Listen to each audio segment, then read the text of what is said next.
Joe, what's up, baby? Congratulations, my man. Got a chance to meet you last year on your way in.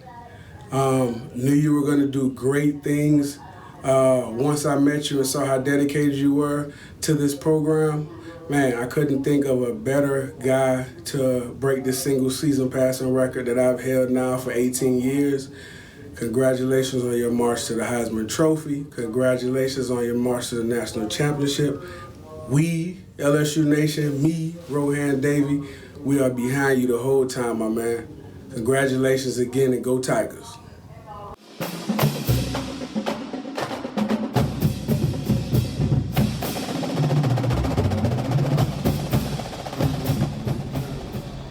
Welcome into Tigers Roar. I'm Jonathan Poche, joined by the Budman, Buddy Sanjay, here on a Wednesday evening from Scoreboards, 10655 Coursey Boulevard, one of Baton Rouge's newest sports bar. Great food.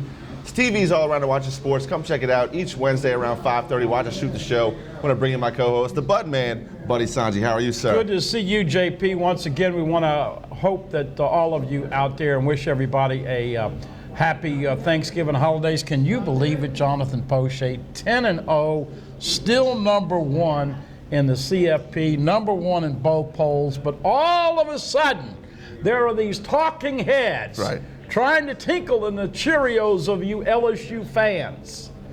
And all I can say is Paul Feinbaum or that's your boy. Kirk Herbstreit or David Pollock. Now, all of a sudden, everybody's pulling for their team, and they're beating LSU up because they fed them ham and Swiss cheese sliders for the pregame meal. Look, LSU's got to fix the defense, but they still have done more and have the best body of work and the best resume of anybody. Now, LSU went in as a 6-point dog on the road and beat Alabama, and this clown on the SEC network is trying to tell everybody this is the last week that LSU is going to be number one in the CFP because Ohio State is going to beat Penn State. Oh, by the way, they're at home and favored by 18. If that's not apples and watermelons, this guy doesn't have a bald head.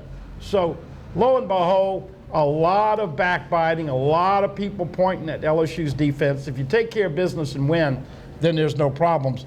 But what an incredible start to the season, 10-0. So fun to watch the offense, but the defense has got to get their act together, or you're going to have people taking a bunch of blood pressure medicine. I mean, John Rhys Plumlee tore up LSU in the second half, and so 10-0, got to clean up the leaks, but now you see the national pundits talking about LSU and just talking about the offense. It's unfair to the special teams and defense, but they've got to plug the leak on defense. LSU goes into Oxford, beats Ole Miss with a final score 58-37, 714 total yards on offense, but they also gave up over 600. That's got a lot of people talking about Dave Aranda and that defense, how they gave up too many yards. Look, can't take credit away from Plumlee. He was fast. He was agile in that field. Definitely did his thing and showed why he's an emerging star in this SEC.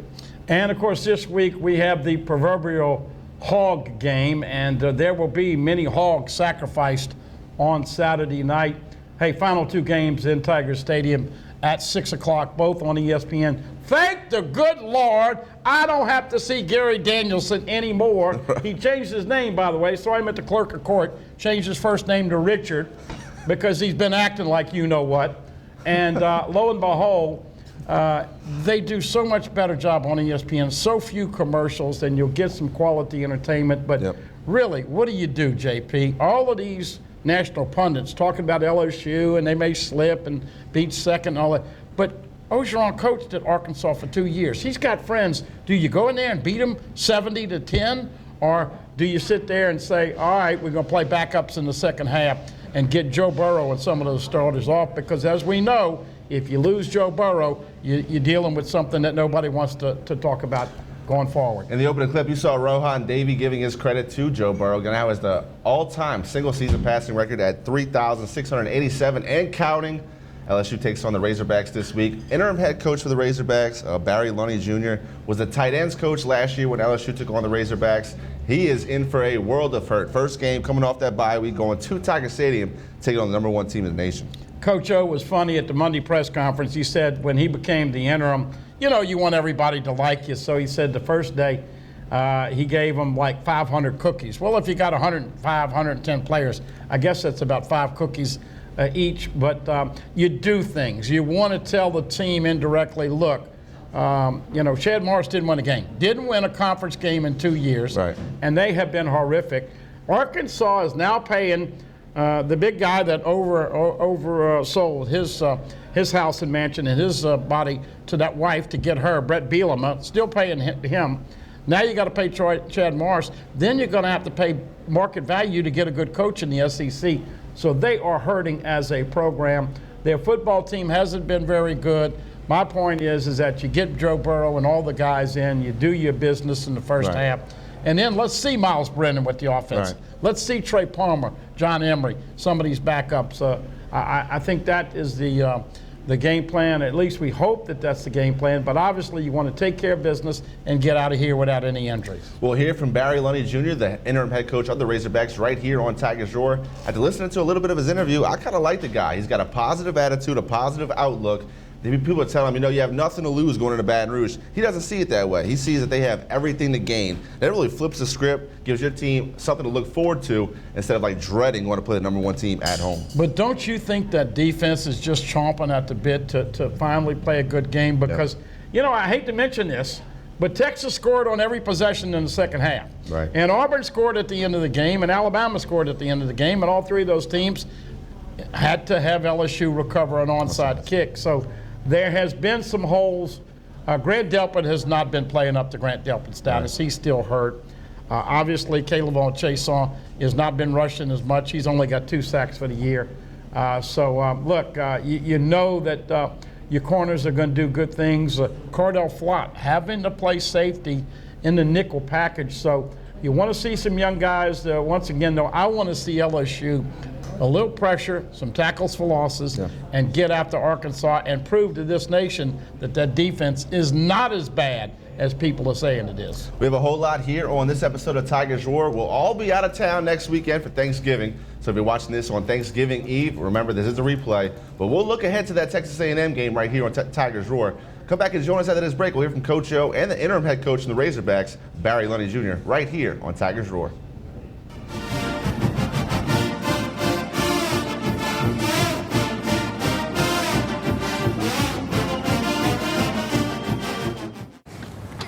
Remember what these trips were like before you put the screens in the back seats? I don't want to think about it. Are we there yet? I'm hungry. Where are we? Go. That game should keep them occupied. Oh, yeah! Dad. Oh, in your face! Don't make me get back there. You don't need a new car to have new technology. Mike's Audio, conveniently located on Airline Highway near the corner of Bluebonnet. Hi, I am Dr. Farrell Frugier Jr., and I am a general dentist at Frugier Family Dentistry. I was born and raised in Baton Rouge, Louisiana. I went to Catholic High School, LSU, and LSU School of Dentistry in New Orleans, where I received my DDS degree in 1986.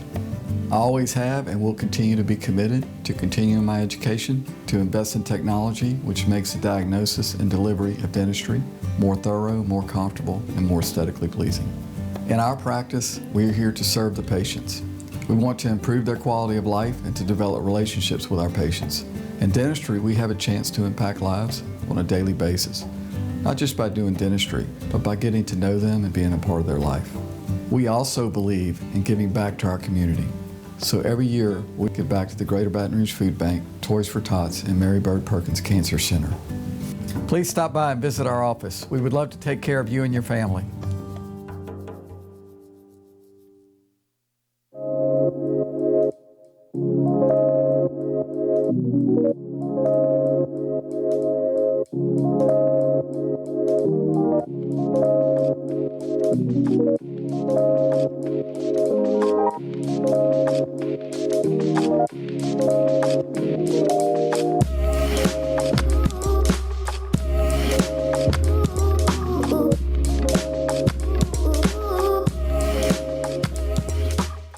Hi folks, Clarence Buggs here. Coach Roger Cador would take the time to tell you how to catch our brand new show, The Roger Cador Show, but as you can see, he's kind of busy right now out at Scoreboards, Baton Rouge's newest sports grill with food that is absolutely amazing. Catch the show 8 o'clock Tuesday nights, 6:30 p.m. on Wednesdays, and on Pelican Television's YouTube channel as well.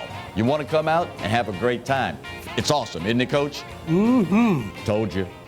Hi, I'm Bobby Yarborough with Manda Fine Meats. Here at Manda, we know what the folks of South Louisiana love. They love great flavored smoked sausage, delicious deli meats, and specialty items like boudin and andouille sausage. Manda Fine Meats has been providing these products since 1947. We produce them right here in Baton Rouge, so you know you're always getting the freshest product at your local grocery store. Manda Fine Meats. Taste the fresh local flavor in everything we make. Make it Manda every time. Live and play on the fairway at Greystone Golf and Country Club, a serene, challenging golf destination located in Denham Springs. For tee times and membership opportunities, go to GreystoneCountryClub.com.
Welcome back to Tigers Roar. I am Jonathan Poche, joined by the Budman, Buddy Sanji, here on a Wednesday evening from Scoreboards, 10655 Coursey Boulevard. Come check it out, watch some games on the TVs.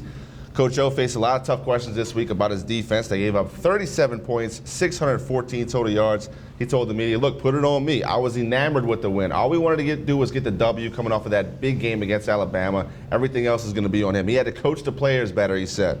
Do you buy that, Budman? Well, he coaches defensive line, and he's been involved with the recruiting. Look, bottom line is that there have been very few defensive players that have played up to their potential. I'll ask you right now, on this Wednesday night, how many LSU players going to make first-team All-SEC on defense? That's a tough question. Maybe one. Kristen Fulton? Yeah.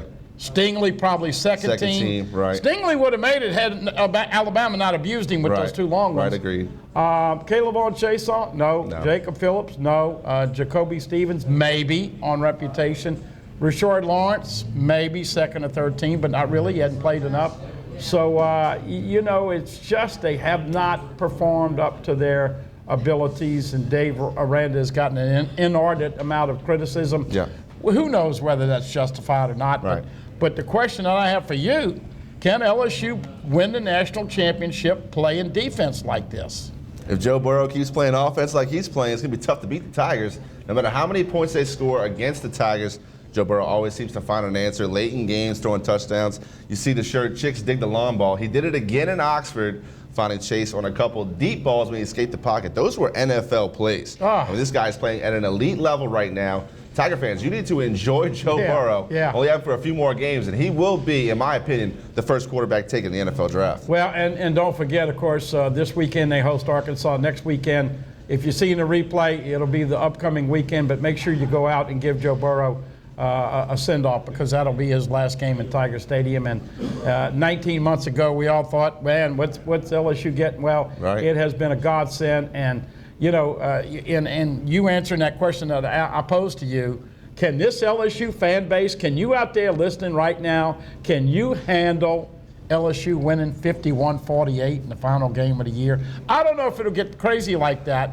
but people are thinking that Ohio State and Clemson are going to chop up LSU's defense, but you got to like Burrow. So it could be one of these things where whoever has the ball at the end is going to win the game. But look, lo and behold, enjoy it. I was wrong. I did not pick the 12-0. We give a shout out to TK, the King. He had 12-0. We had about 7 people on the radio show pick 12-0. It looks like it's right there. All they have to do is take care of business, beat Arkansas this weekend, and then put the revenge nail in the coffin of Texas A&M. We'll let you guys hear from head coach Ed Ogeron from Tell the Truth Monday early this week.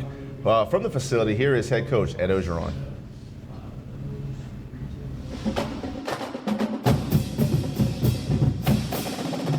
Welcome, everybody. Tell the Truth Monday, 10-0. Told the team after our victory, I was elated after the victory. You know, I was proud of them. They were a little disappointed in their play in some areas, but I told them, so listen, the object was to win the football game, and we did. Anything that goes wrong, put it on my shoulders. And we're going to get some stuff fixed this week. We got a lot of things to fix, which will be good. A couple of good things that we did. 58 points, over 700 yards of offense. I thought the MVPs of the game was Coach Craig and the offensive line. Bedard Traore and Adrian McGee at tackles played well. Did they play great? No, they made some mistakes, a couple of them. But for us to have 700-something yards with those guys at tackle, I thought those guys did very well. Next man up. Very proud of those guys. On defense, we got to coach them better. Starts with me. We got to put them in better positions. They gave us some schemes. They gave us some problems that we had to work on very hard yesterday to get some answers for. And our players are going to get that today. So number one starts with me, coaching them better. Number two, we got to make plays when we get in space and make tackles. Probably was an excellent quarterback. Give them some credit. They had a good scheme. But I know we're going to get it fixed. I know the men in our room is going to be fine. I believe in Dave Aranda. I believe in our coaching staff, and I believe in our players. And we're going to have a great defense. I know that. Special teams, very pleased with our special teams. 7 on 7 PATs, 3 field goals, longest of 52, kickoffs 8, touchbacks, 2 fair catches, hands teams, 2 big-time recoveries there. And we didn't even get the punt. How about that? So, outstanding day on special teams. On the Arkansas, a place that I'm very grateful for. I spent 2 years up there in 1986 as an assistant strength coach. And then I was a graduate assistant on the football field. I learned a lot of stuff from Coach Hatfield, Coach Gray, Fred Goldsmith up there. Those guys were phenomenal. I really enjoyed my time up there. So a lot of respect for that university and what they did for me early in my career. A little bit about Arkansas. Obviously, they're going to be fired up. I've been an interim coach. They had an open date, so obviously he's changed things around. Coach Looney's changed things around. He's going to rally the troops. They're going to come out and give their best effort. We know they will. On offense, they're spread. A lot of similar plays, a lot of similar quarterback runs that we just saw at Ole Miss. KJ Jefferson, their quarterback, number 11. Dual threat quarterback, solid runner. Rakeem Boyd, one of the best running backs, as we all know. We faced him last year in the league. Treylon Burks, a guy I personally tried to recruit out of Warren, Arkansas, big athletic receiver. Okay, on defense, a couple of guys that we know well. McTevian Agim, I call him Sosa, is their best lineman. He has 6 sacks, very fast. I think he ran like a 4.6 40 when we recruited him. There were several guys from Louisiana, Scooters, a middle linebacker, doing very well, one of the top linebackers in the SEC. A lot of guys from Louisiana on that team. They're 4-3, and I know they're going to want to do very well. And then Treylon Burks is one of their top special teams guys. Tell the Truth Monday, I can't wait to see our team today. We're excited to put this last game to bed. Press on to Arkansas. I'm excited that we're at home for our last 2 games. I know we're going to have a great crowd. Any questions? Ed, after the game, I think a lot of us were expecting you to be angry, about the defensive performance. But right away, you were talking about the positives. Yeah. Why is it important to keep everything in perspective, I guess, and kind of weigh where you are and what you still have left to do. Yeah. I try to see the feeling of the football team, and I knew they were a little disappointed. And I think I'd have just added fuel to the fire there. I thought they needed to be picked up a little bit and to compliment them on a win and not take for granted winning. And, we've been on some other teams that might have went there and not played so well and might not have won that game and had a hangover. I didn't think we had a hangover. I thought we played well in the first half. I think they made some plays. I think we didn't have some answers on those plays. I think that's what it was. But I wanted to give them confidence how much I believe in them. Coach, you're playing for your first championship, so to speak, of the weekend. Winning the SEC West hadn't happened here in 8 years. Is that brought up to the team this week? Is that talked about? No. Obviously, it's something when you come to LSU that you want to do. Our players want to do, but we don't talk about it. We really don't. This is the next game up. We said we're going to look at where we had at the end of the season, assess where we had at the end of the season. We wanted to win every game. That's one things that we didn't want to do. So Arkansas is our next game. This is game number 11, and our goal is to beat Arkansas. Grant Delpit's been battling a few injuries last few weeks. I guess how close is he to healthy right now, you think?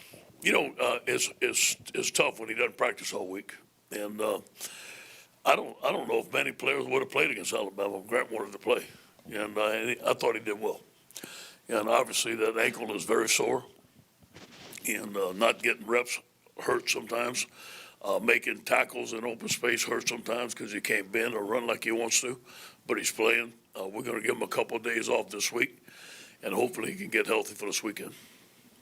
Coach, over here, kind of piggybacking on that, is there a couple of things. Is there any possibility that you would rest Delpit for a game and hope that he could improve and with some added rest? And two, exactly, you say you're going to get it fixed. Exactly what do you think you can do defensively to remedy whatever you think the issues are? Okay, well, first of all, with Grant, I rely totally on Jack.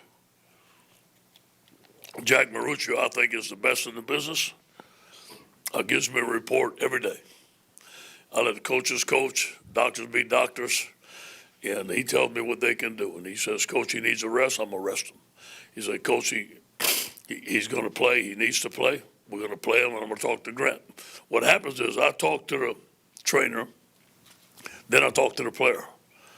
I said, the trainer says you can go. Can you go? So, yeah, so that's why we put him in. So if Grant needs rest this weekend, we'll give him rest. We need to fix our run fits. There was a couple of runs that gave us some problems. I, for one, called the run stunt on that first long run in the second half. It didn't work. We're trying to be a little too aggressive. There was a new run play on arc read on the 4 technique that they hadn't showed, created a lot of space, gave us some problems. We had a couple of guys out of position, so we need to fix our position on those plays. I think all those things that happened on Saturday will attribute to, number one, putting them in better position, and number two, making plays when they're in that position. So I think all those things could be fixed. Ed Jamar's the Offensive Player of the Week this week. What did you see in him when you were recruiting him from high school, and how much has he grown since arriving on campus? Well, I remember his camp going into his senior year, and I was standing near his father. It was summer camp, and he ran a slug or a slant and a goal against one of the top defensive backs that we were recruiting. And he won clearly. And I told his dad, I said, I don't know if Jamar knows it, but Jamar's coming to LSU. He was committed to Florida at that time. And we felt that one of the things, Jamar has great speed, great hands, but he's unusually strong for a wide receiver. And I think that's competitive. I think that's what makes him great. You said that Saturday night after the game, he didn't want to be too hard on everybody. But today's tell the truth Monday. Yeah. So what is your message to your defense about if you want to achieve what you're headed for, this is what you got to do? You know, the first thing I do is look at myself. And I coach the defensive line with those guys too. So I look at the way we went practice last week. I look at what we showed them in practice, what we didn't show them in practice. I look at coaches, what we can get better. Hey, Yesterday we spent 3 hours on maybe 4 plays. Hey, what do we need to do to put our guys in better position?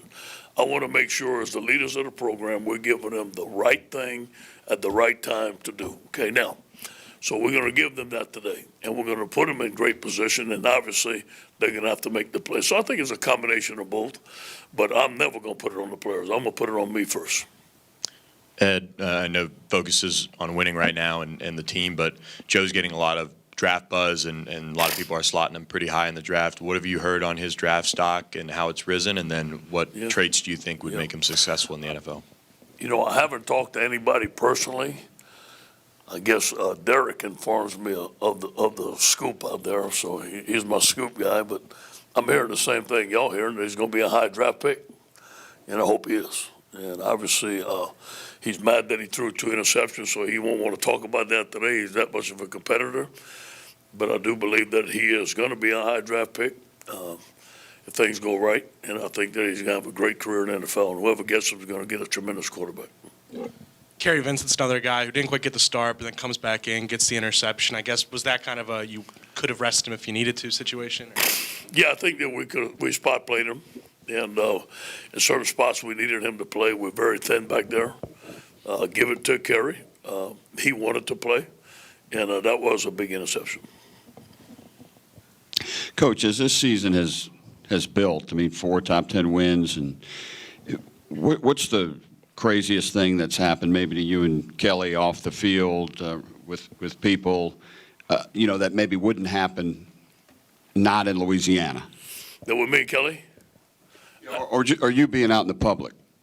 You know, first of all, since August, I haven't been out in the public. I've been yeah, other than the radio. I just, and Kelly knows, but the attention, I think after the Alabama game, to see the joy in the people's face in Louisiana, I think there was 30 kids in our driveway. I think just to see, I remember as a kid watching LSU play and what it meant to me, and just to see the joy in those kids' face, I think that's the biggest thing. 30 kids from the neighborhood? Yeah. And then Colton, Colton coming on over. Believe it or not, Colton FaceTimes Kelly every day. They're best friends now. What up? And he's talking to her and all that. So, I mean, those 2 things were off the field things that happened pretty good.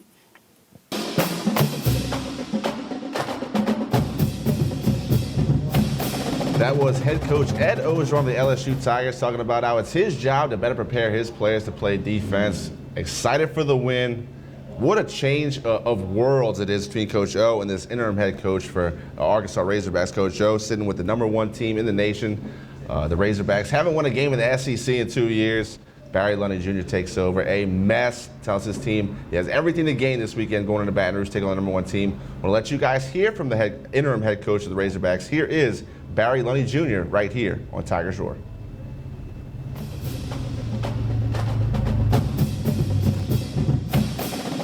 Well, I think what our goal was going into the week last week was to get refreshed, recharged, re-energized, healed up psychologically, physically, emotionally. Those are the things we talked about in the opening press conference. This is one of the first things I talked about in the first team meeting I had with the players. And I feel very, very strongly that we got those things accomplished. And it took a great effort from our staff and from our players to do that. But I think it was clear when they came back last night that we had done that. Barry, are there any weaknesses with this LSU team? No, they're very complete, very good. They're great. Obviously what they do offensively and defensively, they're very gifted. And they're just super well coached on both sides of the ball and special teams as well. And so all 3 phases, they're, you throw in a great talent and, great scheme and good coaching. And, you got a team playing really confident. Everybody sees it. Anybody that follows college football sees it, recognizes it. And they're certainly playing at a very high level. Yeah, Barry, this would be a tough situation under any circumstances, but having to have your first game as interim coach on the road at the #1 team, what are your thoughts on that? Well, I guess you go all in, right? I mean, if you're going to do it, you go on the road, you play the #1 team in the country. It is what it is. I mean, and the truth is, Bob, our mantra, our attitude, our approach would be the same if we were playing Portland State again this week, you know, in a rematch of them. It's about us. It's about us playing our best football game that we've played all season long, period. End of story. All three phases. It just so happens to be that we are playing right now the best football team in the country, according to the not only the poll, but the body of work through the course of the year. I mean, I'm sure you can argue some other guys that are just, you know, even with them. That's not my job to do that, but just where they stand right now, yeah, they clearly are the best. We are going to one of the best environments in all of college football at night, and we've got some guys that have visited that stadium before. And but the bottom line is it's about us. On Saturday night, did you watch the game, and are you one of those guys who, like, you know, take some notes and from the TV copy? How did you watch the game? Well, you know, Tom, it's interesting because I did watch the game. I watched the whole thing. Don't watch many TV games. You know, usually, obviously, we don't have many opportunities to do that besides open dates. And usually when I am, I'm, you know, chasing my kids around playing basketball or, you know, hanging out with them. It worked out to where, you know, I could turn that on and watch it. And I wasn't quite sure if I was supposed to be writing notes down or not, but I was writing down some mental notes. You know, I mean, I wasn't writing anything down on paper, but I was certainly trying to. I think there's some things that you can garner from watching a live game like that as opposed to the coach's film that we get where there's no crowd noise and there's no, you know, interaction. I think there's some things that you can gain and get a feel for what that team and their pulse a little bit more. And obviously was very impressed when I watched them play. But yeah, I took the game in and took some notes and just took some things mentally and took some things to heart through that game. What did you think of Ole Miss with Plumlee especially? They got to the edges and they had a bunch of long runs in that game. They had a really good game plan. There's no doubt about that. And their players played really hard, and their quarterback brought a dynamic to them that was, you know, fantastic and competed hard. And you know, obviously that was impressive to watch. But you know, I think it was clear to see that LSU was in control of that game, you know, from start to finish, even though there for a little while that Ole Miss surged a bit, but they were definitely in control of that football game. But, you know, hats off to Ole Miss because I thought they'd had a great plan and they played really hard. When it comes to the game on Saturday, how do you manage things? How are you going to manage headset with your communication with offense? How involved are you going to be on Saturday? Well, I mean, I'm just going to be me, you know, and just obviously I'm going to look through the game through a different lens. I think you know, I have to transition to being a communicator to, you know, obviously both sides of the ball and special teams about situations. Hey, are we thinking 4 downs here? Are we thinking field goal range here? Are we do we need to punt? I mean, those are the types of decisions that obviously I'm going to be making. Have not ever made those decisions before, but I'm just going to trust my gut, my instincts, and my years of being involved in this game, being around the game, and working for different head coaches, growing up in the household of a head coach. You know, we talk about things like that at Thanksgiving growing up, you know, Thanksgiving table, Christmas, football comes up, and we watch games and dissect them. I'm just going to draw on those experiences to, you know, trust my judgment and make those decisions, and obviously lean on Ron Cooper and Jeff Traylor, too, for some of that input. But I don't really know. I mean, if you ask me right now how that's going to go, I mean, I feel very strongly it's going to go well, but I just don't know what that looks like. I'm not practicing in a mirror. I'm just going to get those situations, let them arise, and go with my gut and make an instinct call, and let's go live with it. But you let the coordinators kind of do that. Oh, absolutely. Yeah, I didn't mean to be dodging the question there, but yeah, I mean, Joe and Chief have been, you know, working relentlessly on the game plan. We've had a full 3 days head start, you know, on LSU, which is critical and good, and it's what you should use the open date for, and I think we've done that. And so, yeah, that's not my job to right now at this point to get involved from a schematic standpoint. Obviously, in the offensive room, we always collaborate. We have, since I've been here and working with these guys, and every offensive staff I've ever worked with, it's not a one-man show. We've had a good week of, you know, collaborating and talking through the things we're going to do and what we're going to look like this week, and coming together in a consensus on this game plan. And then I'm going to let Chief and Joe do what they do as the play callers. Coach, you have KJ Jefferson and John Stephen Jones listed either or at the quarterback position on the depth chart. What's it going to take for one of those guys to stand out this week to be the starter? Well, that's already done. That die is already cast, I think, the way we're heading. And so, but again, we talked about this. At this point, do we think that, you know, holding our announcement of a starting quarterback is going to be a significant advantage for our opponent? No, it's not. But at this point, we would be foolish, in my opinion, to declare that, to just clarify it for them so they can know exactly who they're preparing for and what they're preparing for. And so that's really the decision that I made, is just at this point, I just didn't see any justification for us to go ahead and declare that, but we know the direction we're going. And we're giving other guys the opportunity to compete because, I mean, it's a quirky game and, you know, it's football. And so you got to have a guy ready. And we got guys ready, but we know the direction we're heading with that. I'm not sure what the line might have moved to this morning, but yesterday the line came out at like 47 points, 46 and a half, something like that. What's your take on that? Oh, I don't, nor do anybody around the building. I mean, I'm sure maybe our players have heard about that, but I don't put any stock into that. And I don't mean that to undermine what they've said it at. I'm just saying that as a football coach, if you let outside noise and situations like that affect the way you plan and prepare and practice and let that you think about that, then I mean you're in the wrong business. You know, it just is. It is what it is. And again, our focus is to play our best football game that we played all year long, in all three phases together, and to block out the outside noise. Our mindset is this here. You know, when you're an underdog, which obviously we are. And I've heard this a lot already through being out in public the last few days and just be, you know, well, you don't have much to lose. And I stand against that. And I don't believe that. I believe, and our philosophy is we got a lot to gain. Okay? We have a lot to gain as a football team this week as far as just reestablishing our identity, you know, of who we are and how we play. A connotation of, you don't have much to lose. Yeah, I mean, I guess it's true in the word sense, but to me, as a football coach or as a competitor, that conveys the idea that, well, you know, we can just have some fun and go down and just give it a whirl and just see what happens. Oh, well, you know, we didn't have much to lose to begin with, you know. You're not as invested in the approach to the game, in my opinion, when you go with that attitude. But if you flip that and you go with the approach and the attitude that, man, we've got a lot to gain, and that's just not me saying that and trying to mind jam our guys or mind trick our guys. It's the truth. We've got a lot to gain. We got 2 football games left, and we have a whole lot to gain. And if you approach it does that not even sound different when you say it that way? Right? I got you believing that, right, Bob? I mean, it's true.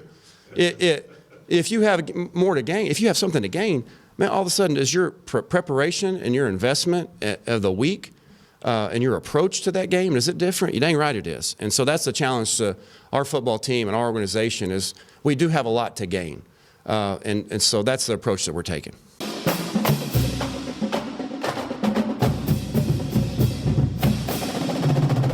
I want to let you guys hear from the interim head coach of the Razorbacks, Barry Lunney Jr., new face to college football. He's been in the program for a while, played at Arkansas, both college football and baseball, looking for a big opportunity this weekend against the #1 team in LSU. Block out the noise, the outside noise. That's what everybody is saying. I don't think the LSU coaches are going to let that defense block out the noise. You know, I really like Mario Cristobal, who was interviewed after the CFP rankings. A really good coach. He's over at Oregon now. They got beat at the last minute against Auburn. But he was talking about this, JP, and you can relate to this, and we all can relate to this. We're on these phones all the time. And these young kids, they're going to see the Instagram and the Snapchat and all the other social media. So he just tells them, hey, be smart. I know you're going to be on it, but don't worry about it. And block out all that outside noise. So you got to be focused, and hopefully LSU will have a quick start. But I want to see how that defense plays.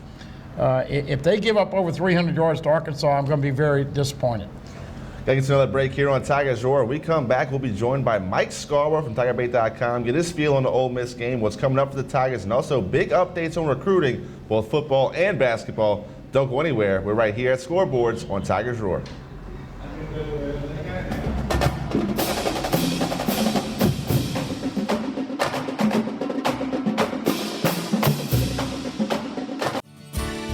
Creel Tree Service is a licensed and insured tree service providing tree and stump removal, topping, trimming, cabling, pruning, and fertilizing. We have free stump removal with takedowns, free estimates, affordable rates, and senior citizens discounts. Call 774-TREE. That's 774-8733. Get your yard ready for the warmer weather. If it deals with a tree, call me, Creel Tree Service, 774-8733. That's 774-TREE. Windows. When my wife and I started Relief Windows, what we were trying to do, what our goal was to give a quality job to a homeowner. Everybody's scared of contractors. We wanted to change the mold of what that is. Not showing up on time, not answering the phone, somebody running with your money. The reason why you should pick Relief Windows to do your renovation of your home, windows, doors, hardy plank, or siding, is because of the experience, quality service of our company. Service is everything we have. It's the foundation of our company. We're going to show up on time. We're going to do the job right.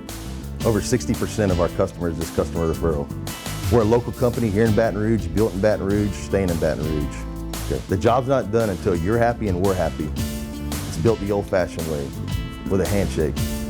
Here at Relief Windows is honored to be official window, door, and siding company of LSU Athletics, from one winning team to another.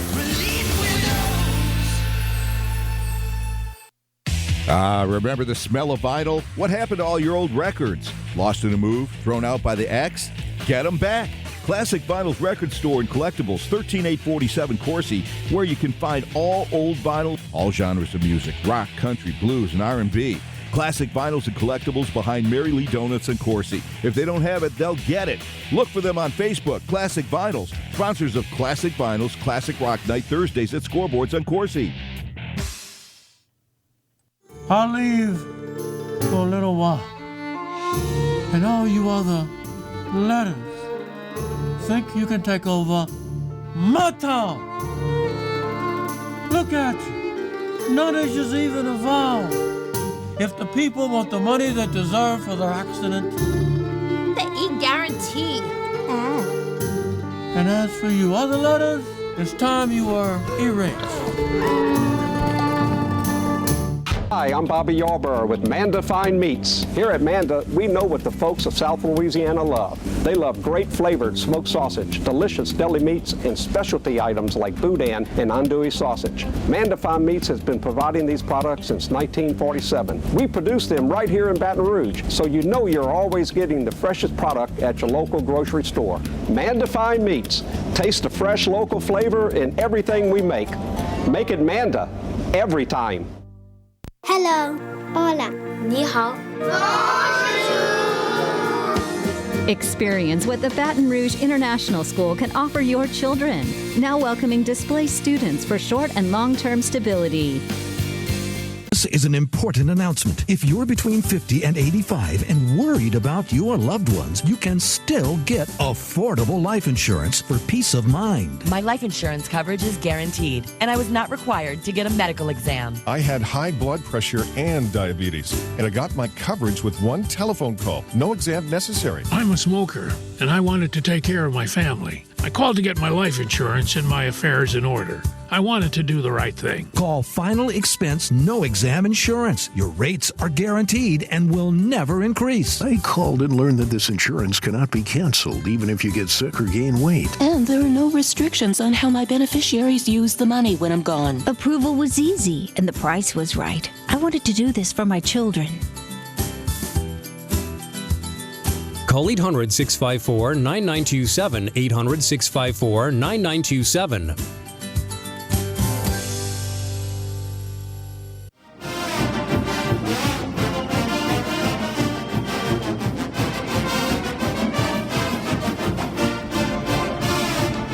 And we welcome you back on a Wednesday night. Once again, Scoreboards Tigers Roar, always one of our favorite segments, JP. And can you imagine how much fun, and obviously Mike's been working his tail off, but Mike, just how much fun has it been doing your job this year?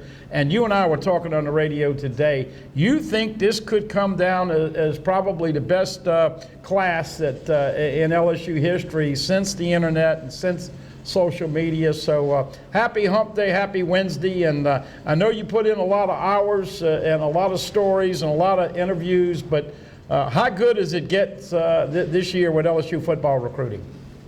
Oh, it's just been absolutely fantastic. I mean, certainly with 25 commitments right now, you're looking at it, and you know, if you're just going to analyze it, you're going to say, okay, well, you need some offensive linemen. But you get Doomerville on board. I think Cameron Jackson is a future offensive lineman, so that's three right there. But from top to bottom, when you look at what's there, on paper, it's every bit as good as the 2001 class. And we're not even gotten to the point of talking about if Zach Evans comes on board, Dumerville, who I mentioned, a Jordan Burch, a Phillip Webb. You still got McKinley Jackson out there. But it's like, how many of those guys that I'm listing can legitimately be a part of the class, and what kind of movement can there be? Is there a maximum of 2? Is there a possibility of 3? What if Zach Evans and Dumerville give you the commitment, and then all of a sudden 2 days before the signing day, Jordan Burch says he's coming. Then what do you do? It's going to be very interesting on how Ed Orgeron and the staff juggle all of this. Interesting that you mentioned Jordan Burch. Mike, what game did he come, and was that an official visit or an unofficial visit? Wasn't that official? Auburn weekend? Okay.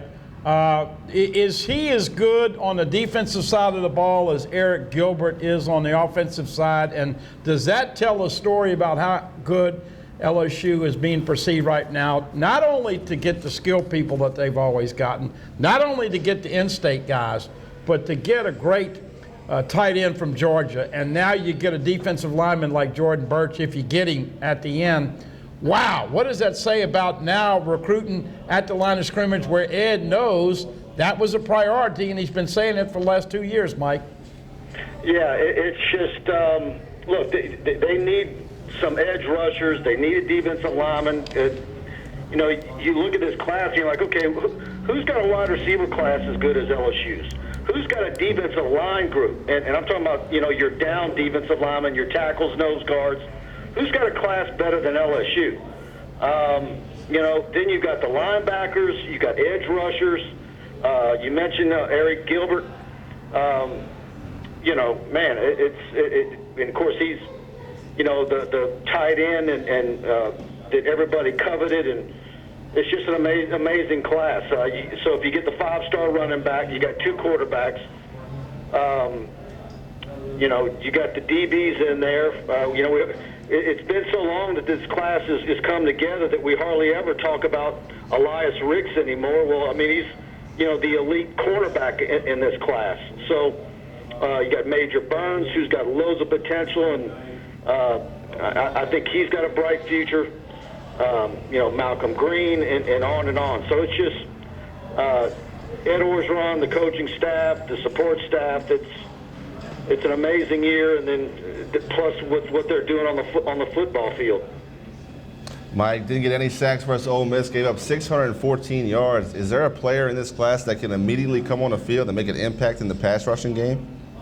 Yeah, look, you look at a lot of these defensive linemen, and I definitely see that where there's some solutions up the middle. Then we start getting into debates about whether Chason comes back or not.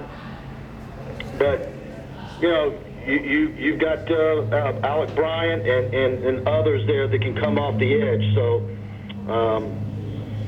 you get a Jordan Burch and then some of the other linebackers, and we're still talking about Phillip Webb. So there's going to be some changes on defense next year. Interesting. What you have coming back. Yeah. Interesting thing, Mike, what's been happening the last week or so is that these guys that are verbally committed have been going to Twitter and Instagram and Snapchat and all the other places that they post and saying, I am 110% committed to LSU, no more visits, whatever. It almost seems like, and I know Jacoby and Guillory was going to do it later, it almost seems like with this wave of LSU being the hot school right now, everybody's making sure that they've got a spot. And obviously, not everybody will have a spot, but certainly academics and other reasons that it'll all evolve. But look, earlier today, I reached out to a Clemson source, and he says, you and I need to be talking a bit more because LSU and Clemson are going against each other a lot more in recruiting, and there's a lot more going to be happening. And, that tells you a lot right there. I mean, one of the criticisms that I had at the end of Les Miles' tenure was when the state of Louisiana was not producing the numbers in particular positions in a given year, that he and his staff were not really able to go out and compete head-to-head against Clemson, Ohio State, Alabama, on and on, the elite of the elite in the country, and win those recruiting battles. Now LSU's in on those recruiting battles and winning them against all of them. And I think that's going to continue. We'll see if there's even a spot left after December signing period. And I think 2021 has already, got 3 commitments. I think you're going to see some junior day events real early in the calendar year 20, and then that class will be off to the races as well. I mean, you and I always talk about, well, how many commitments might they have in August before fall camp? The way the recruiting calendar has been sped up, are they at a dozen or early teens by June? Mike, we're all going out of town for Thanksgiving next week, so we're going to talk some Texas A&M right now here on Tiger Shore. I know it's a big weekend for visits. A couple of guys will be traveling to the game, including one very highly touted quarterback. Yeah, I think that's going to be as big of a recruiting weekend as Auburn or Florida. We'll see on the official visits, but already, it's your in-state kids and all your high-profile class of 20 kids will be there. But for 21, Caleb Williams, the 5-star quarterback from Washington, D.C., Gonzaga High School, #1 dual-threat quarterback in the country, is going to be there. Mason Smith, #1 defensive lineman in the state of Louisiana next year, says he'll be there. And he's real close to Corey Foreman, the #1 overall defensive end in the country for 2021, and got that confirmed, and that's on Tiger Bait that he's going to be coming in for that game as well. So, a lot of people have been kind of pegging Foreman to stay out west, either USC, UCLA, Oregon. But I know him and Mason Smith have gotten to be very close, and, sometimes that works out, sometimes it doesn't. But it tells you a lot when a kid is making his way from California on his own nickel for an unofficial visit for a football game. And if you are watching the Wednesday before Thanksgiving, we certainly hope that you and your family have a great holiday and eat enough turkey and all the sides. What's your favorite side, Mike? I like sweets, so pumpkin pie. Pumpkin pie. JP? I'm the stovetop man. I'm a big stuffing guy. And my sister makes the best yams. Oh, my goodness. So, hey, folks, enjoy your Thanksgiving. We appreciate all of you. And, Mike, along those lines, here it is, moving forward to A&M. Got all these commits, all these recruits coming in. Got a lot of verbal commitments that will obviously be coming back on unofficials. But also, Joe Burrow and the senior class saying bye-bye. Then you throw in the spice and the controversy of last year's A&M loss and 7 overtimes. Man, this sets up to be an incredible night in Tiger Stadium, Mike. Yeah, I tell you, I know you look at A&M's record and look at their schedule. They have had a brutal football schedule. It's a good thing. I think it's kind of a good thing as to what happened last year, because I don't think LSU overlooks them in the way that one ended, and certainly Joe Burrow, had to get IVs after that one and got knocked around in some controversy. I think that that's going to bode well for LSU, making sure they're up for this game, because A&M would love nothing more than to get a second straight over LSU and to spoil this run. So I think it's a pivotal football game, and certainly the defense is going to want to bounce back against a solid competitor like Texas A&M and show that they're ready to make their way to Atlanta, do it in the championship game, and then the playoffs. Hey, wrap it up with you, Mike. We appreciate your time. I know you've been working hard, but give us a little scoop now. Tigers have signed 3 in the early signing period with baskets. Will Wade continues to do a great job. And talk about got obviously a local kid for the point guard. Got a big ugly 6'8", 240 kid, and then a 5-star shooting guard. Talk about what he's brought in, and also the more bigs are on the way, aren't they?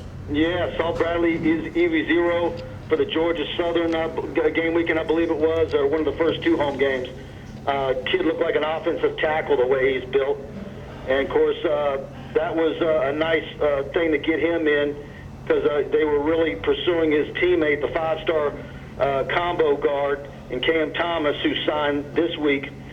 And, of course, Jalen Cook from Walker, the number 1 player in the state of Louisiana, a point guard. And so the question is, all right, well, then how many can they sign? Is it 6 or 7? It could be that many depending on who goes pro early off this current roster. And, there's a couple of big men out there. And there's a couple of kids that because of their country of origin and when they transferred in and that maybe be listed for class of 21 that actually get moved to the class of 20 and can make their way in early. So it's going to be an interesting spring for Will Wade. But right now he's got to like his class. But I know he wants some more bigs. Mike, we certainly appreciate your contribution here on Tigers Roar. You always do a great job. Before we let you go, tell everybody about TigerBait.com. That's it. Go to TigerBait.com, LSU fans. $1 gets you on the site. Try us out for a week. If you don't like the site, we got a phone number for you to call and cancel, but we got a 96% retention rate, and the site's absolutely booming. Loads of recruiting stuff. Our all-day chats every Wednesday. I'm on the board day and night answering your recruiting questions, dropping tidbits, and, of course, all of our team coverage, football, basketball. We've got it for you at TigerBait.com. Thanks, man. We'll talk with you in a couple of weeks. You and the family have a great Thanksgiving here. Thank you. Thanks, Mike. Good Thanksgiving.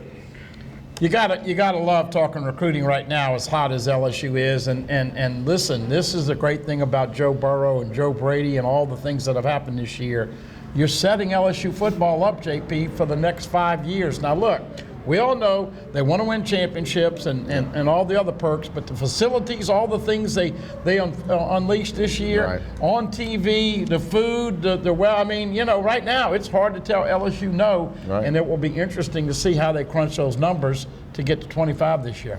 Got to take a quick break here on Tigers Roar. We come back, we'll hear some players from LSU about their game against Ole Miss Rebels and what's coming up this week against Arkansas Razorbacks. Don't go anywhere. I'm Jonathan Poche. He's the Bud Man, Buddy Sanji, and you're watching Tigers Roar.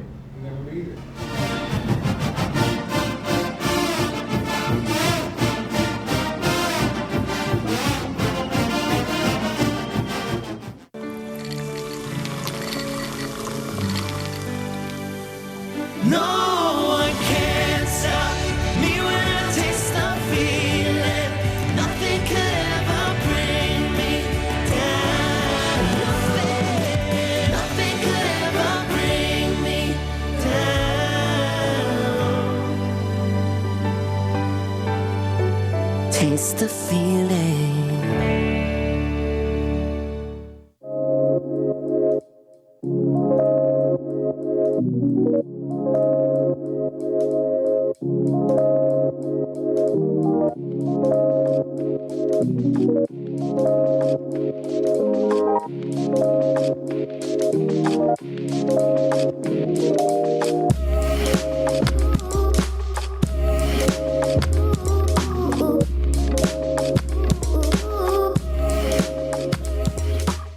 Hi folks, Clarence Buggs here. Coach Roger Cador would take the time to tell you how to catch our brand new show, The Roger Cador Show, but as you can see, he's kind of busy right now out at scoreboards. Baton Rouge's newest sports grill with food that is absolutely amazing. Catch the show 8 o'clock Tuesday nights, 6:30 p.m. on Wednesdays and on Pelican Television's YouTube channel as well. You want to come out and have a great time. It's awesome, isn't it, Coach? Mm-hmm. Told you.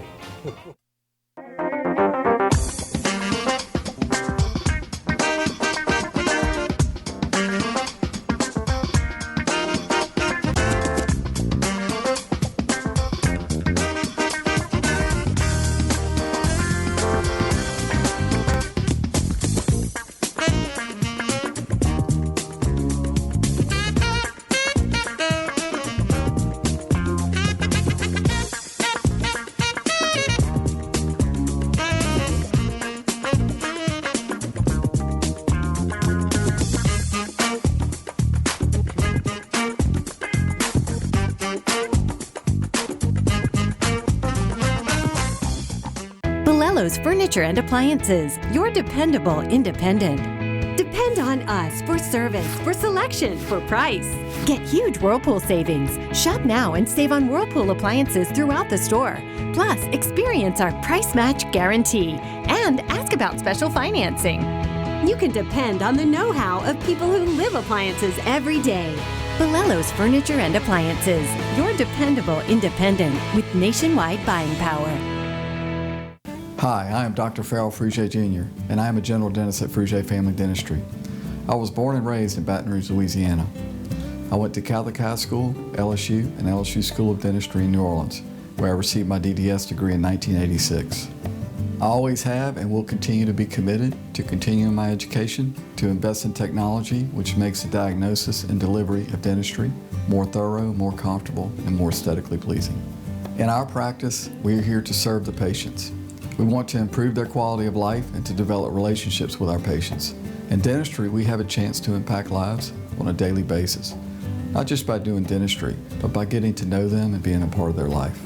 We also believe in giving back to our community. So every year, we give back to the Greater Baton Rouge Food Bank, Toys for Tots, and Mary Bird Perkins Cancer Center. Please stop by and visit our office. We would love to take care of you and your family. From appetizers, pasta dishes, and entrees, La Contea takes pride in preparing all the Italian cuisine we know you love. Enjoy live music every Thursday through Saturday from 6 to 9, happy hour weekdays from 3 to 6, and brunch on Sundays from 11 to 2, as well as dinner portion-sized lunch specials for under $10. Visit our website to view our menu and book a party or meeting in our large banquet room. Once you try La Contea, your Italian dining will change forever. For Total Home Pest Control, who are you going to call? Call the Bug Man, 923-BUGS. For total pest control for your home or business, call the original Salvant. Call the Bug Man today, 923-BUGS.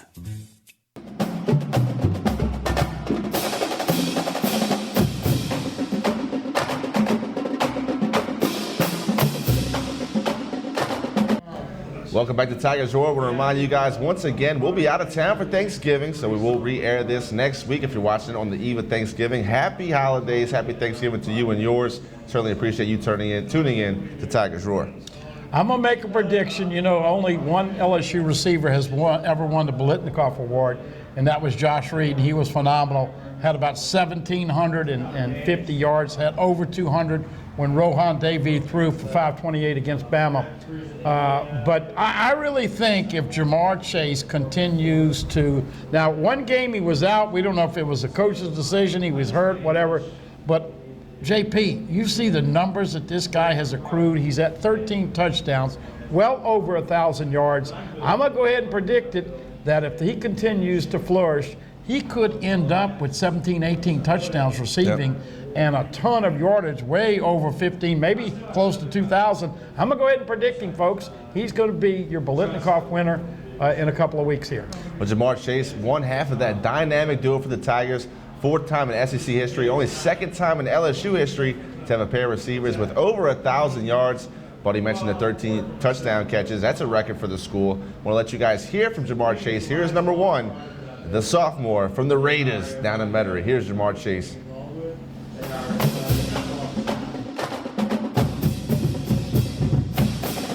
This year in this offense? Yeah, I am so far. Yeah, so far. What makes it fun? Just being out there with the guys, doing dance moves, you know, keeping our energy up most of the time. I was talking to Justin. It used to be you guys weren't allowed to dance. They would flag you. Are they letting you do it now, I guess? Nah, I don't understand why we're not getting flags, you know, but we doing it when we come off, like when we coming off the field, so we try to make it look like we leaving the field. What are you most proud of, I guess, as far as part of your game, part of you look at and you're like, this is where I maybe made the most strides from high school to now? I'll probably say picking up my speed, you know. I know that was something I worked on a lot before I got here, so I'll probably say my speed and getting my hands a little stronger. Coach commented on your strength. It's one thing that I noticed before and after the catch. You seem to be very physical. Is that something you've always had and something you had to work on? I'll say that's something I always had. You know, I'm a physical receiver. I like to put my head down. You know, get the first down, fight for extra yards. That's the type of receiver I am. You're not especially a big receiver, right? So is that something you had to kind of really flex that, that part of your game? I wouldn't say flex. I know it's a part of my game, so it's something that I don't really have to try to do. That's something I just do. How's it feel to be able to be semifinalists with Justin for the Biletnikoff Award? It feels good to know I'm accomplishing something I'm trying to do, so I'm just happy about that. Were you giving him a couple jabs just as the touchdown competition keeps going on Nah, now? nah. We gonna have some more dances coming soon though. Definitely have some more. What kind of dance you? Nah, we ain't come up with none yet, but I really can't tell y'all to be honest, but nah, we got a couple.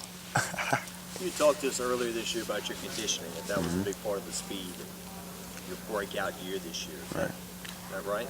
Yeah, yes sir. Yeah. And just in the off season, you just really worked on that, worked on your wind, or? Nah, I know I worked on it during the season, to be honest. You know, pacing myself more at practice. You know, picking my speed up on some of my routes. You know, but it's all you know, eating good, drinking good, trying to keep my body in shape too. How much of that, I guess, is kind of the maturity to understand, like, I'm here, but I can be here, right. you know, or you were there and now you are here, you can still get to there. Like, right. does it get more serious, I guess, the better at it you get? You understand, like, I require all this effort and attention? Yeah, I mean, it's always serious, so, I mean, you just got to take it serious. Everything's a business to me, so I just take everything seriously now. Did you find out what Joe was staring at you about? Nah, I never asked him what he stared at me about, to be honest. I don't think I want to ask him. He might give me the same look again, so I don't want that look. What does that say about him? He almost threw for 500 yards, he threw for 5 touchdowns, and he was pretty unhappy Right. after the game. I think those 2 interceptions he threw probably gave him a little edge to be mad, so I don't really blame him. You know, we left a couple of points off the board, you know, but it's all part of getting better. That's all it is, growth. How was Tell the Truth Monday today? I mean, it was good. I mean, shoot, I wasn't really out there. So, I mean, it was good. It wasn't extra spicy or anything because of the defensive showing at Ole Miss? Say that again? It wasn't extra spicy because of the defensive showing at Ole Miss? Nah. I know the defense is getting better at it. You know, they fixed a couple of adjustments they had. You know, they just get better at it. Is that the complementary nature of the team? You know, the offense picks up a side, maybe the defense struggles, the defense picks up the offense, special teams does their part. Yeah, I mean, that's, of course, we need that for all sides of the ball, you know, just keep our guys going, you know, let them know we got our back and they got our back, so it's just keeping each other up. If you guys win this weekend, you're going to clinch a spot in the SEC championship.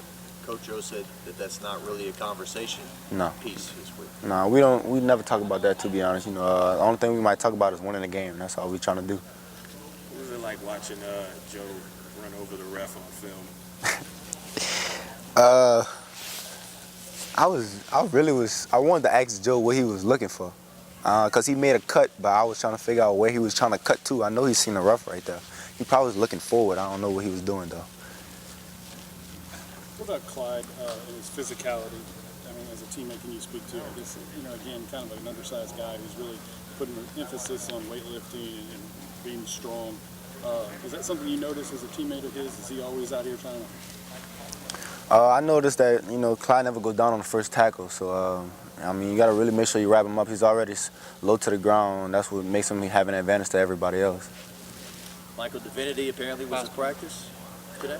Yeah, he was out there. Good to have him back? Or? Yeah, he was out there. You know, I seen him before practice. We had a couple of words, you know. We grew up in the same neighborhood, so, you know, long-loved friend, you know.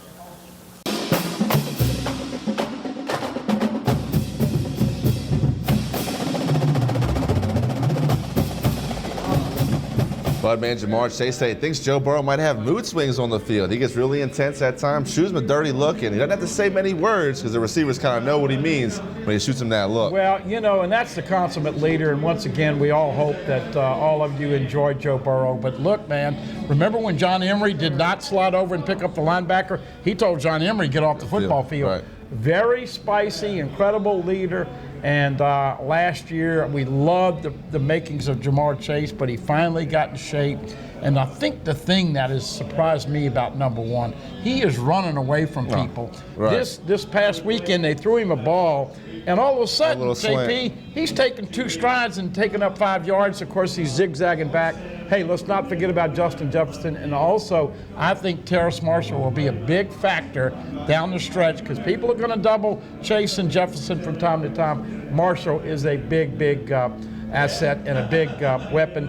And here's another guy. And this is so great to see LSU finally utilizing the tight end. Yeah. When Eric Gilbert gets here, the big guy from Georgia, we got to ask him first question, Did that influence you coming in here? Right. Thad Moss doing such a great job as a tight end this year. Right, Thad Moss definitely has come on strong as of late. Saw he had the toe tap and catch a couple weeks ago. He did outstanding footwork on the end.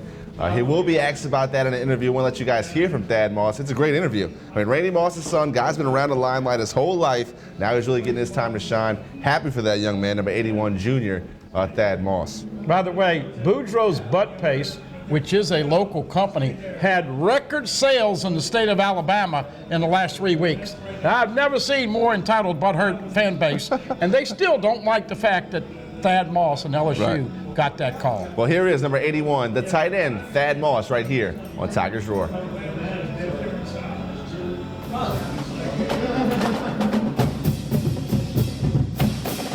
Yeah, in this setting. In this setting. Get that fresh cut. Did you know you were going to be on TV? Did not. I knew I was going to be on. I had an interview last week. I had to get one for. I don't think I've asked you. Were you surprised you got that call at Alabama, or you? I'm surprised. Yeah, I was surprised I got the call. I wasn't surprised I made the catch. I knew I was going to make the catch. I was surprised I got the call though. That's why. So when the play happened and they say catch, I was really trying to have us hurry up and get the play in, because I knew it was going to be reviewed, and then two, I knew we were playing at Alabama. I know the calls don't always go in, opposing teams' favors. So, yeah, no, I definitely was surprised. And plus, I didn't know the rules. I didn't know the ruling in college anyway. I know NFL is different. I knew the NFL rules. I didn't know college rules. Yeah. You got back in bounds, or you just? You said what? Did you purposely try to get back in bounds, or was this just like luck? I guess you could say luck. I knew I had a feel of where I was on the field. So when I looked back at the ball, I had a feel. He kept widening me out to the sideline, so I was like, okay, I'm getting closer. And then I took that that last gather step back, and I knew, okay, that's close. I could, if I'm not out of bounds, I'm right there at the, I'm right there at the line. So when I went for the ball, I was like, just let me try to get my feet and my toes and reach back as far as I can in the playing field and still try to go make a play on the ball. You've been around a lot of football. How impressive is this? I mean, to do what you guys are doing, to the receivers do what they do, Clyde, Joe, Hughes. You talked about a lot of options at the beginning of the year, but to be able to actually do it week in and week out, that's pretty amazing. No, that's impressive.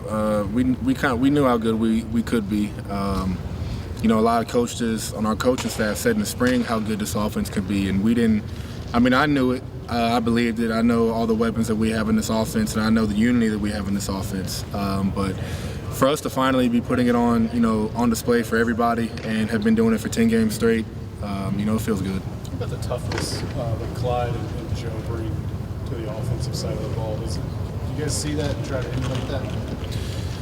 Yeah, I would say Joe. Yeah, I would say their toughness. It just naturally rubs off.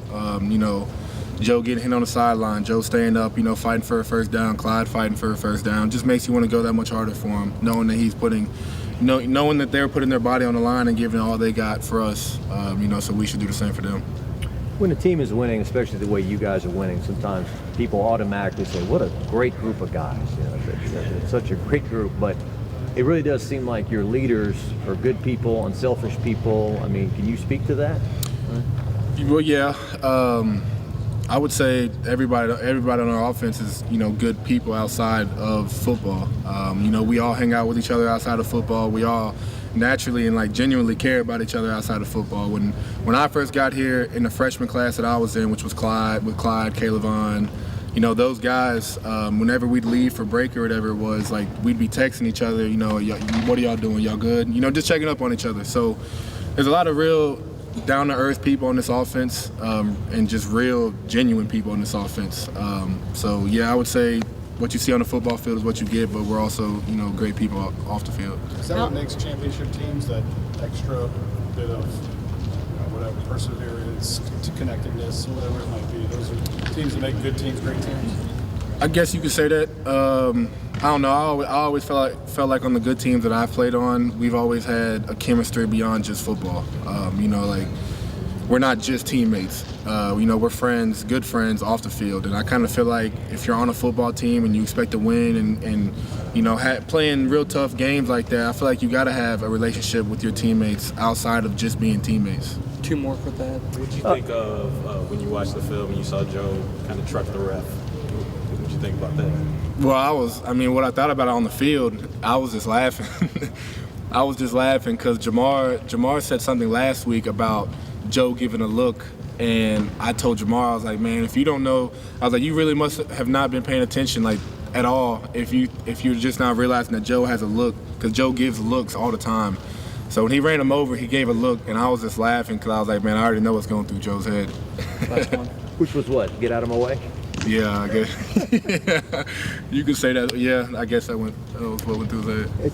The coach said today, LSU hasn't won the West in 8 years. You guys win this weekend, you'll do that. But he said that's not a talking point this week. It's not a talking point this week. Nothing big picture is ever the talking point here. We just try to focus on ourselves every week, playing to the LSU standard of performance offensively. All three phases, and just trying to execute and play our best ball week in and week out. Trying to fix the things that we put on film last week, and just trying to do that every week. That was Thad Moss, number 81, the junior tight end for the Tigers. He did have 5 catches, 63 yards against the Rebels. He's talking about the team outside of the facility, really meshing, becoming friends, building that cohesion, that cohesiveness. That's really important, I think.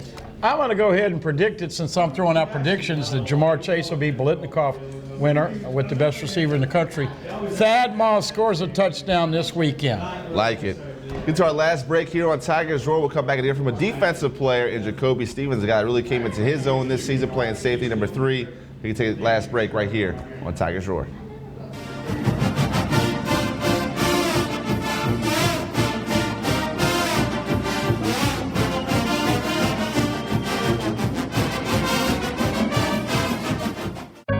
We've been fighting the war on drugs for a long time. We answer the phone 24/7. 365 days a year. On a busy night, we answer hundreds of calls. This war on drugs needs our intervention. Since 2014, Addiction Hope and Helpline has helped people struggling with drugs and alcohol. When the phone rings, we help people when they need it the most. When we get a caller into treatment, it feels right. It feels good. It's a blessing. If you're struggling, drinking, using, and need to get clean, don't suffer alone in silence. Call Addiction Hope and Helpline. Our people understand, and many are also in recovery. Call for support and strength. You can call for someone who can't or isn't willing. It's an act of love. Together we can help you beat this thing and erase addiction from your vocabulary once and for all. Call 800-383-8177, 800-383-8177. Super E, we have a new client to sign. You need to fly out to meet them right away. I'm on it. Up, anyway. Okay, who closed these windows? Live and play on the fairway at Greystone Golf and Country Club, a serene, challenging golf destination located in Denham Springs.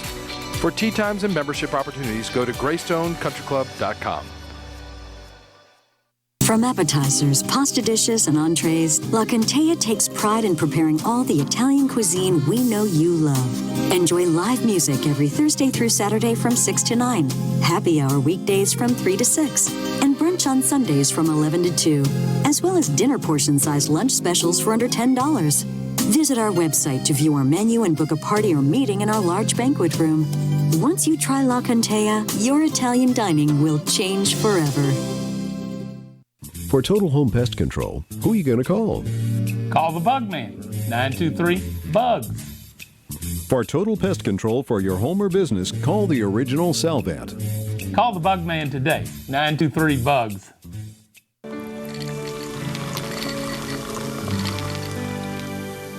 No one can stop me when I taste the feeling. Nothing could ever bring me down.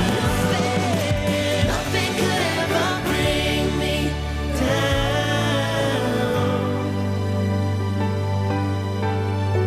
Taste the feeling. They said I could find you here. Why are you fishing? Our company's got to ship out 2 full color brochures and 20 color copies. You're killing me. It's done. Designed, printed, packaged, and shipped. How? You just got to know the right people. Baker Printing, the printing people. How come you get to fish in this private lake? Like I said, you just got to know the right people. You can know the right people too. Hi, I'm Bobby Yarborough with Manda Fine Meats. Here at Manda, we know what the folks of South Louisiana love. They love great flavored smoked sausage, delicious deli meats, and specialty items like boudin and andouille sausage. Manda Fine Meats has been providing these products since 1947. We produce them right here in Baton Rouge, so you know you're always getting the freshest product at your local grocery store. Manda Fine Meats. Taste the fresh local flavor in everything we make. Make it Manda every time. Hello. Hola. 你好. Experience what the Baton Rouge International School can offer your children. Now welcoming displaced students for short and long-term stability.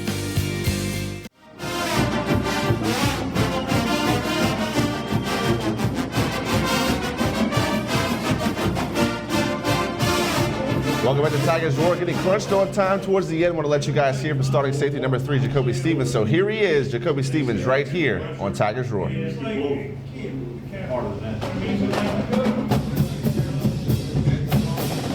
It does go. Some weeks go by faster than others, and I don't know. This week it's kind of starting off like it's gonna be a slow week this week. But you never know.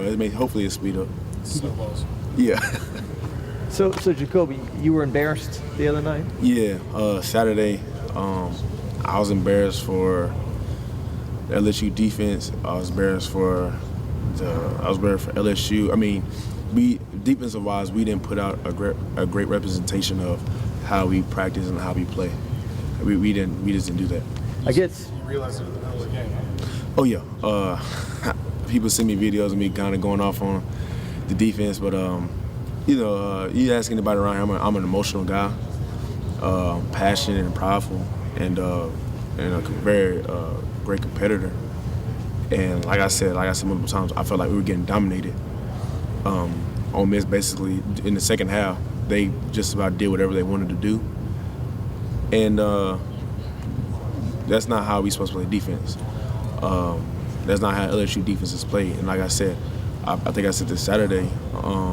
If we were a bunch of scrubs, if we didn't have the talent that we have, I wouldn't say nothing at all. I just kind of throw my hands in the air and be like, well, we probably need to recruit better. But we have guys that are elite talent guys that can all over the place, the guys that can go first round next year.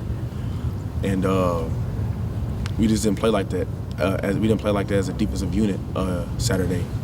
And for me, I just had to let everybody know that's how I felt.